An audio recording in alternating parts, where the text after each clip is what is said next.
Ya.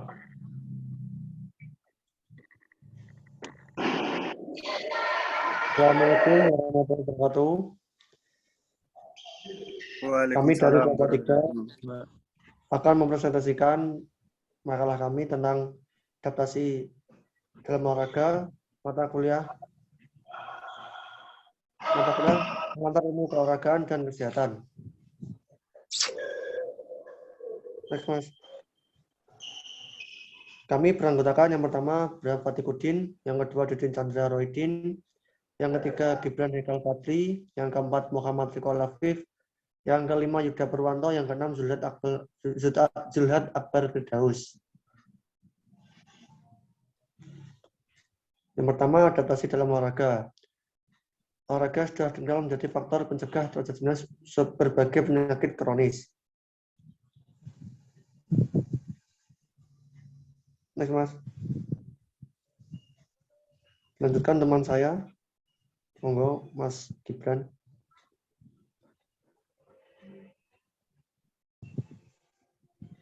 Ya, akan saya lanjutkan tentang bagaimana adaptasi tubuh terhadap olahraga. Mungkin slide selanjutnya. Adaptasi kronis biasanya ditandai dengan perubahan bentuk organ tubuh yang disertai dengan meningkatkan kapasitas kerja suatu organ yang telah beradaptasi. Jadi bisa diartikan dalam adaptasi ini adalah perubahan yang bisa kita rasakan saat tubuh meningkatkan kapasitas kerja suatu organ yang telah beradaptasi.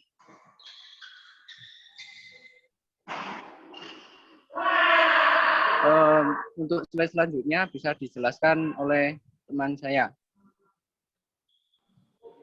Nah, selanjutnya saya akan menjelaskan.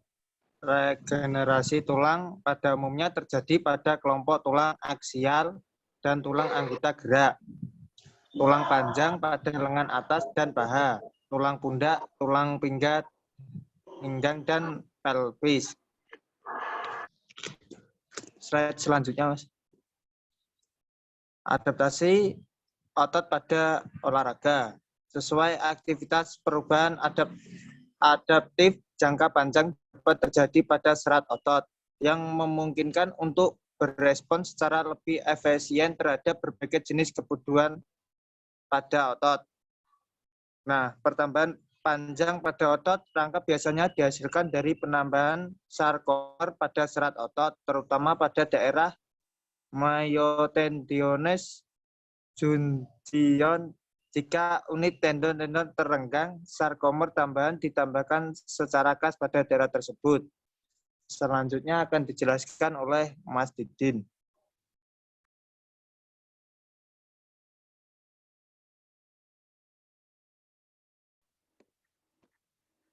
Pengaruh gender pada perkembangan otot.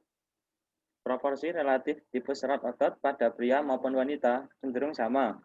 Namun, terdapat perbedaan pada area cross-seksional. Perbedaan kekuatan antara pria dan wanita lebih nampak pada ekstremitas atas dibandingkan bawah.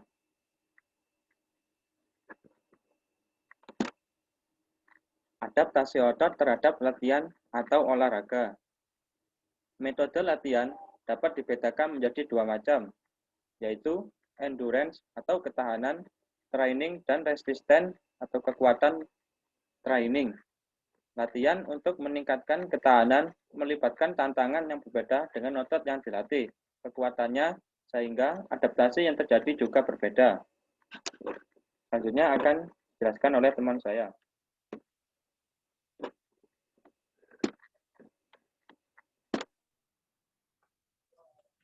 Baik, selanjutnya yaitu peningkatan kapasitas oksidatif.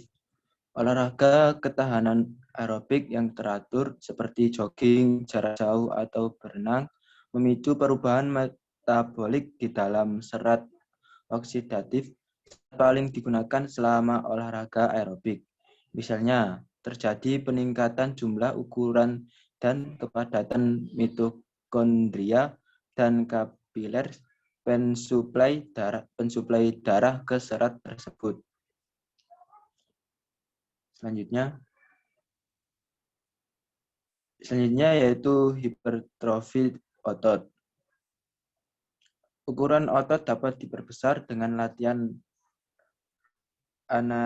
anaerob durasi pendek serta latihan kekuatan dengan intensitas yang tinggi seperti angkat beban. Nantinya akan dihasilkan peningkatan diameter atau hipertrofi serat di glikolitik cepat yang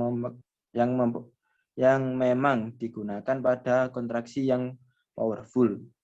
Penambahan serat ini dihasilkan oleh peningkatan sintesis filamen aktin dan miosin, sehingga kesempatan interaksi jembatan silang meningkat. Dan yang selanjutnya akan dijelaskan oleh teman saya.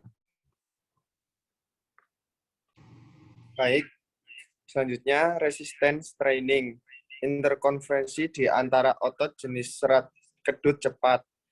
Semua serat otot di dalam unit motor tunggal merupakan jenis serat bertipe sama. Pola ini biasanya terbentuk di awal kehidupan. Tapi dua jenis serat kedut cepat bisa saling diubah tergantung latihan yang dilakukan. Perubahan adaptif pada otot skeletal bisa kembali secara bertahap ke posisi awal setelah beberapa bulan jika program olahraga teratur yang menginduksi perubahan tersebut tidak dilanjutkan. Serat lambat dan cepat tidak bisa saling diubah, walaupun latihan dapat menginduksi perubahan pada sistem pendukung metabolik serat otot. Apakah itu serat kedut lambat atau cepat? Tergantung pada suplai serat saraf. Serat kedut lambat disuplai oleh motor neuron yang menampakkan pola frekuensi rendah dari aktivitas elektrik, sedangkan serat kedut cepat diinervasi oleh motor neuron yang menampakkan aktivitas elektrikal berupa ledakan cepat dan sebentar-sebentar. Lanjut, Mas. Selanjutnya, atrofi otot. Jika otot tidak digunakan, isi aktin dan miosin akan berkurang. Seratnya menjadi lebih kecil atau menjadi atrofi dalam kurun pengurangan massa tubuh dan menjadi lebih lemah. Atrofi otot bisa terjadi dengan dua cara, yaitu disus atrofi yang terjadi saat otot tidak digunakan dalam waktu lama walaupun suplai saraf utuh. Selain itu, ada juga mekanisme denervation atrofi yang terjadi jika suplai saraf hilang. Lanjut, Mas. Terima kasih. Mungkin sekian dari kelompok kami. Jika ada salah-salah kata, mohon dimaafkan dan dimaklumi. Sekian. Wassalamualaikum warahmatullahi wabarakatuh.